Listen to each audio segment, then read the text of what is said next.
I'm going to share something with you that's going to make it so much easier to set goals. So let's get started on the 5 intentions for a purpose-filled year. As we get going, let me ask you something. Do you make resolutions or set goals? The secret is resolutions don't work unless you have a plan in place to shift your mindset as you shift your behaviors. Started whole new businesses and launched new brands, wrote books or started YouTube channels and made more videos. Intentional is the key word here, because what I've discovered in my own life and in helping thousands of other people change their lives is that there are 5 intentions that make all the difference. I was just 18 when I met a monk, and immediately I knew he had something I didn't have. I needed to get intentional about my life and where it was going. I feel we're always looking for the right answers, not the right questions. And the biggest companies that we respect today, the biggest organizations, all came from trying to answer a question. It all came from trying to solve a problem or a question that we were able to identify. The most successful people in the world choose education over entertainment.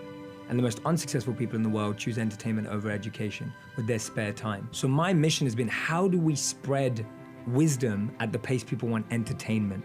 And to me, entertainment allows you to populate the thought with your own brain. Like when you watch a character or a superhero, you can watch it from your own lens. The movie may have morals, it may have values, it may be talking about good and evil, but the movie's not deciding for you. The movie allows you a space to create and imagine and grow. So for me, that's what I want my content to do, is give people a space to populate themselves, see themselves in the characters that I'm presenting, see their own situation, and be able to come to their own conclusion. Our identity should start with unlearning everything that we think we know about ourselves. The first thing you do is write down everything you currently are chasing in your life. Anything that you're currently chasing and pursuing, write them down. You can write down 3, you can write down 5, you can write down 10, depending on how ambitious you are.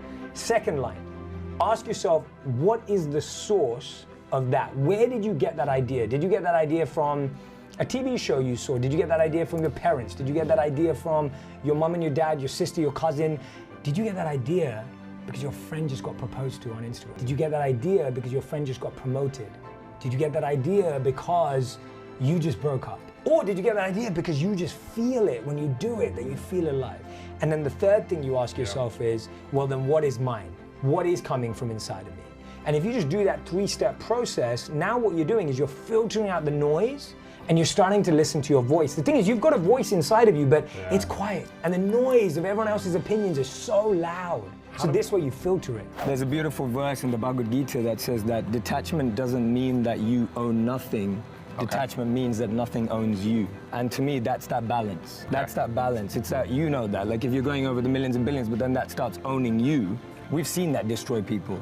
You've seen that destruct people. One of my favorite quotes, which kind of complicates the whole situation, is from Charles Cooley, where he said that, today I'm not what I think I am not what you think I am what I think you think I am, all right? And we're lost in that perception of ourselves. So if all my billionaire mates are telling me, no man, you're all right, like you've got money, you're good, but you've got to have that reflection. But that's not going to come if you're just surrounded in that echo chamber. And you talk about this loads, having mentors. My thing is that when I come up with an idea, I want to know what the Dalai Lama thinks as much as what the Mark Zuckerberg thinks.